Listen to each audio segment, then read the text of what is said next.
Hey everybody, Seven Adjuster, welcome back to the channel. Today I'm going to be showing you the Triumph card trick, which is one of those classic tricks that everyone has done, but everyone should still know how to do. And there are probably as many methods as there are magicians performing it. But it's not a simple effect, it's kind of complicated, but it doesn't have to be difficult to perform. But the methods range from so easy that a 12-year-old could do them to some of the most talented magicians in the world. And I'm trying to hit the sweet spot in between, because there are some versions that are for complete beginners who don't really have a lot of experience handling cards, and those methods are effective, but I don't particularly like them because the way that they work is kind of obvious to anyone who's really paying attention. So I'm trying to get a little more advanced than that, but not difficult or complicated. I'm aiming to help the people who have been doing this for a little while and are comfortable with a deck of cards, but aren't professionals or experts. So that is what we will be looking at today. The method I'm showing I learned from Doug Kahn, who also has a YouTube channel, and I fully recommend going there. You should definitely check it out. But I don't believe it's an original of his either. I think he probably learned it from someone else. It does require one gaff, but it's probably something you already have. If you don't, you have what you need to make it, and it's very simple to do and would take you less than 5 minutes. So that's what we're looking at. But before I get into that, speaking of Doug, I did want to just thank him because he's one of the more popular YouTube magicians who responded to me when I asked if I could use their tricks or effects or handlings. But in addition to that, he also told me that if I ever needed any help or advice, he would be happy to do that. And he's been doing this for most of his adult life, and he's an incredibly talented and very successful magician. He had no reason to help me, and he didn't gain anything from it, and he certainly didn't have to, but he chose to do so anyway. So I wanted to say thank you very much, Doug. I appreciate that more than you know. I also want to mention that in addition to being a magician, he does have a magic shop on his website. And if you need anything, I fully recommend going to him. I don't get a kickback from this. You won't get a discount by saying that I sent you. I'm just telling you he's a fantastic magician. He has good quality products. And if you get something from him and you don't know how to use it or you have questions, he will help you. He will answer quickly. I can't say enough good things about the man. So if you need something for your magic, get it from him. His name is Doug Conn, C-O-N-N. So his website is conjure.com with 2 N's. And I'll leave a link for it in the description below. But again, thank you very much, Doug. I appreciate all your help. I think you've made me a better magician. And with that said, we'll get into the Triumph now. So we need to move the camera down and get started. All right, here we go for the Triumph. And like I said, there is one gaff that you will need. It's something you might already have. If you don't, it won't take long to make one, and it's incredibly easy. And I'll actually show you how to do it. This is it right here. A double backer. This makes all the difference in the world for a Triumph. And this is an actual double backer that was printed on both sides, but I've got several that I've made myself. I actually need to make another one, so at the end of this video I'll just make one and show you how it's done. There's 2 ways to do it. The first way is easier, obviously, but you can just take 2 cards and literally glue them face to face. And this will be double thick, but that's fine for this particular trick because nobody's really gonna, nobody's gonna touch it, nobody's gonna be handling it, and it's just gonna be on one side of the deck. So it doesn't really matter if it's 2 cards thick. For some applications it would matter. For those, what you would want to do is actually split the card, and well, you'd split 2 cards. You would peel the thin front off of one and the thin back off of another, glue the thin back onto the thick back, and then you would have a double back card that is 1 card thick. And I will show you how to do that at the end of this if you don't already know. Other than that, you just get straight into the trick. So now I will add an edit here, and then we will get into it. All right, now as with most of my tutorials, I'll just go ahead real quick and run through this one time, show you what it looks like, and then I'll explain it. But the explanation will be very simple and easy to understand, because once you see how it's done with the double backer, it's very easy to follow. So I start by showing the cards that they're all different, and then I have the spectator select one, Saloo's one. That was a combination of selection and choose. Saloo's, how you liking that? Anyway, we get our selection, and there it is, 10 of hearts. And now in the offbeat, when they're looking at their card or showing it to their friends or whatever, I turn the deck over and do a half pass to get that double backer on the bottom, and then just kind of nonchalantly turn my hand over so that it looks like the deck is face down. We insert the selection back into the deck, and I explain to my spectator that what I'm going to do is actually shuffle the cards so that they are face up into face down, like so. And we'll get them all mixed up and just make a huge mess.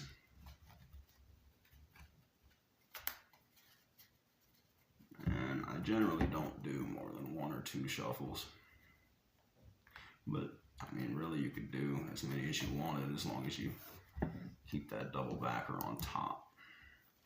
And then all that's left to do, really, is get the deck flipped back over and get rid of that double backer.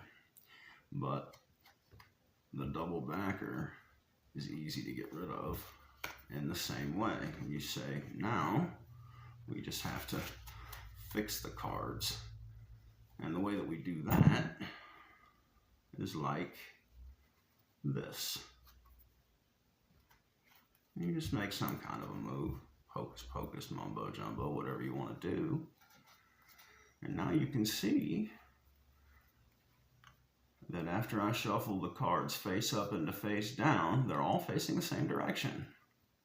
Except for one. Maybe I missed one. No, wait. That's my spectator's card. Never mind. I didn't miss anything. And that's the basic idea. And I did flash that double backer there once, but it's not a big deal. So yeah, it does have the disadvantage that with most triumphs, you can actually keep a break at your spectator's card, and then you'll be able to show them that even though the deck is all fixed already, you can show them that you have cards that are face up and cards that are face down, and then you have cards that are back to back, which you can't do with this version because you can't keep a break at the spectator's card with this particular method. But other than that, it's literally the easiest triumph that you will ever do because of the double backer. And like I said, it doesn't really require much of an explanation. There's 2 ways to do it with the double backer. The easiest way is to start with it on the bottom, and then just when you spread through,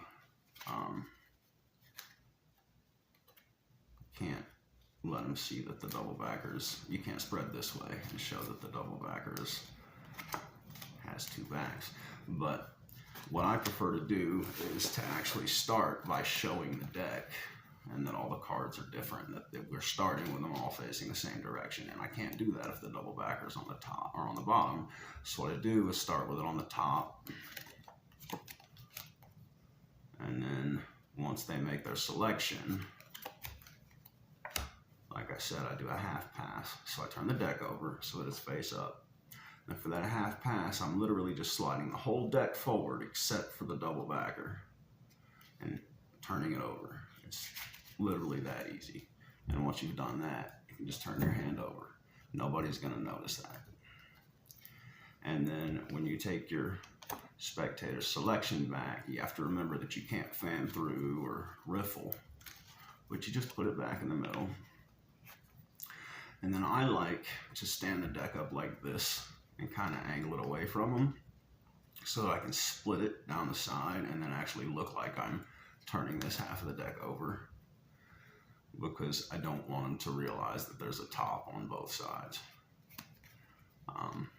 But once I've got the spectator selection back in there, And then it's just as simple as shuffling, because the cards are all facing the same direction. You just have that double backer to make it look like they're not. And all you have to do when you're shuffling is remember that this is a double backer, so it has to stay on top. And remember that you can't do a shuffle like this and show that the cards are all facing the same direction. So you either have to do a discrete shuffle like this, or you can faro if you can. But if you can't, you can literally just kind of push the halves of the deck together. As long as that double backer stays in place, you're good. And then once you've done that, all you have to do is get that double backer back to the top and then make your magic motion and you're done. That's the whole trick. And you can show all the cards are face down except for theirs. You can show all the cards are face up except for one and then reveal that it's theirs. However you prefer to do that particular moment. But that's literally the easiest that a Triumph could possibly be and still look somewhat decent. Because I'm literally doing nothing. All I have to do is hide the fact that that's a double backer.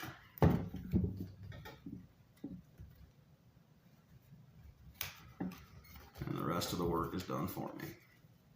And you do need to do that half pass twice, but like I said, it's the simplest thing in the world.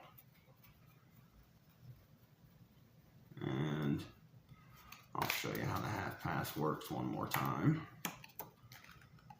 And we'll put in an edit and I will show you how to make a double backer. So for the half pass, like I said, the first time it's on the top, while they're looking at their card, you just get the deck face up and then I hold it like this in a dealer's grip. And then when I push forward, the cards are going to want to catch on this finger. So you can just use that to keep the bottom card in place. And then the rest of the deck, you're literally just sliding forward, turning it over. And just do the wrist kill. It's that simple. I promise you it's the easiest thing in the world. You'll get away with it every time. There's nothing to worry about.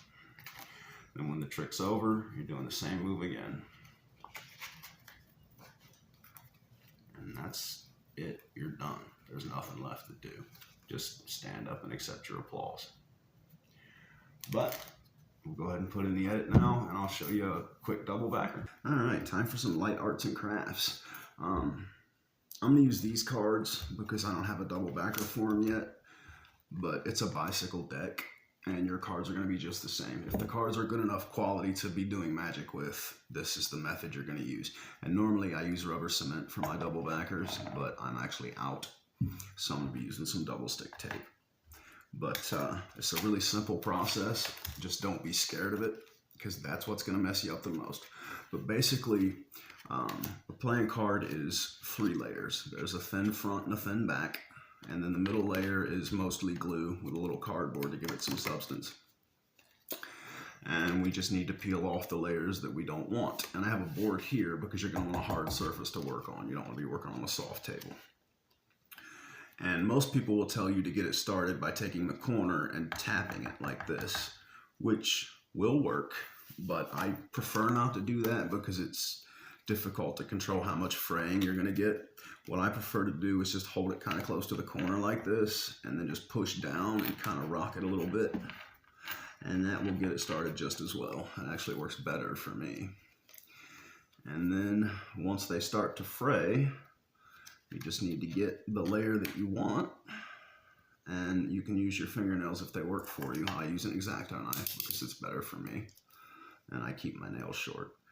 But essentially, since we're making a double backer, we want to keep the back on one side and peel it, or on one card and peel it off of the other card.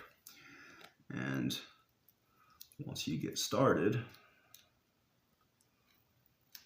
you really just want to get the very smallest piece started, just basically just enough to grab a hold of, about like this.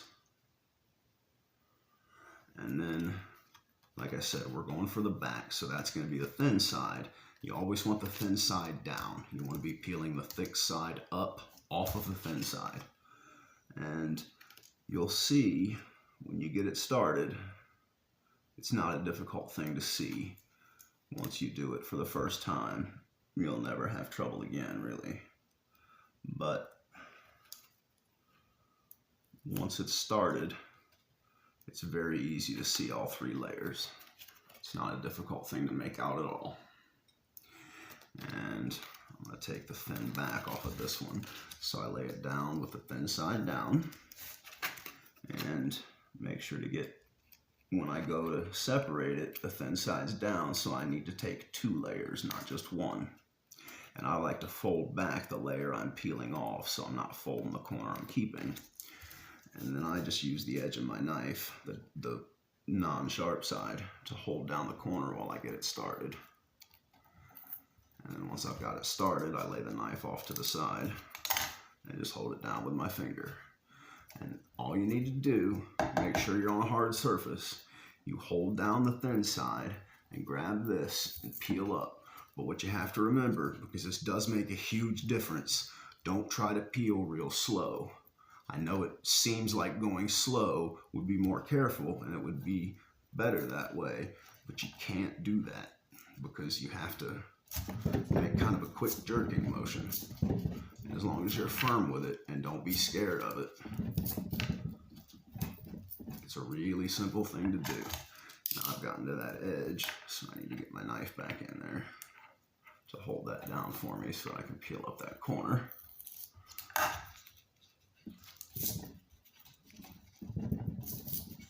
Now that I've got both corners started, I'm just going to jerk and keep my fingers as close to the part I'm peeling off as I can.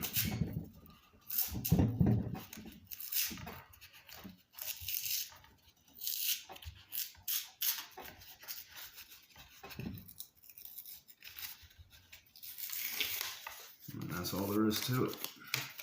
Now you have a thin back. We'll do the same thing to the other side, or the other card.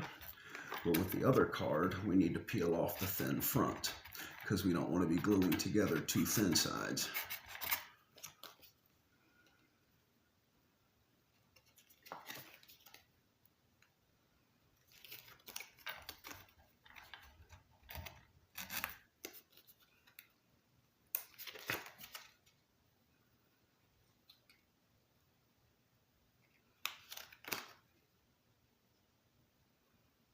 This one doesn't want to get started for me.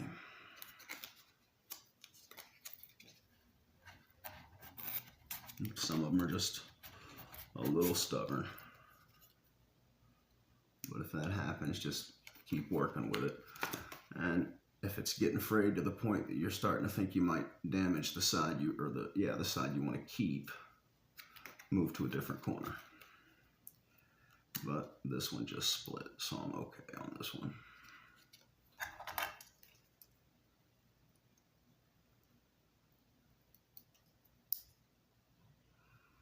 Like I said, I need to take the thin front off of this one. So now that I've got it started,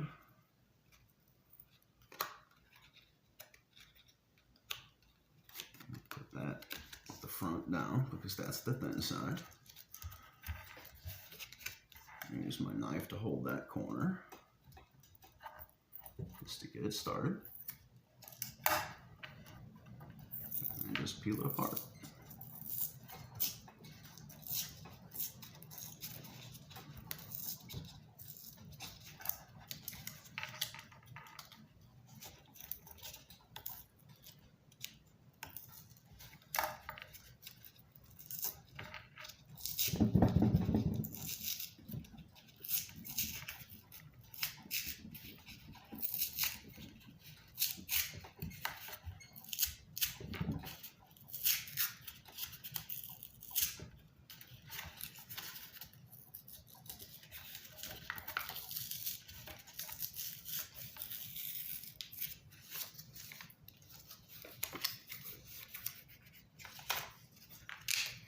Now I have a thick back and a thin back.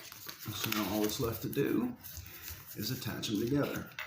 And you have to be very careful to make sure that they line up perfectly, because you don't want any overhang on the sides. And like I said, normally what I would do is use rubber cement, and then once I got the glue applied, I take the card and wrap it in wax paper, because the glue won't stick to the wax. And then I put it between two books, or I lay it on something hard and put something hard over it and put a weight on top of it, whatever. With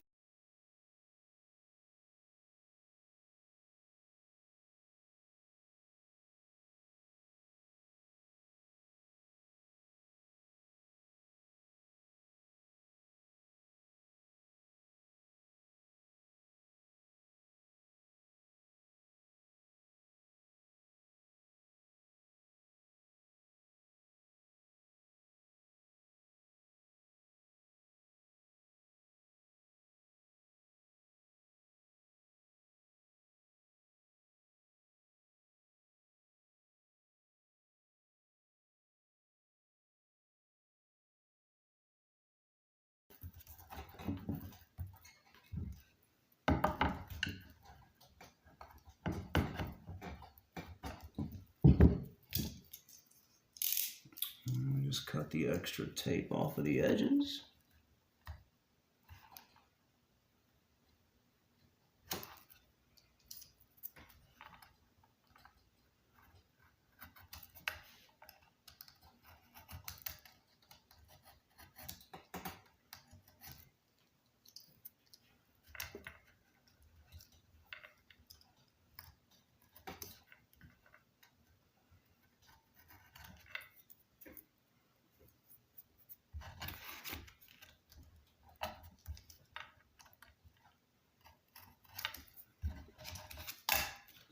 And it's that easy.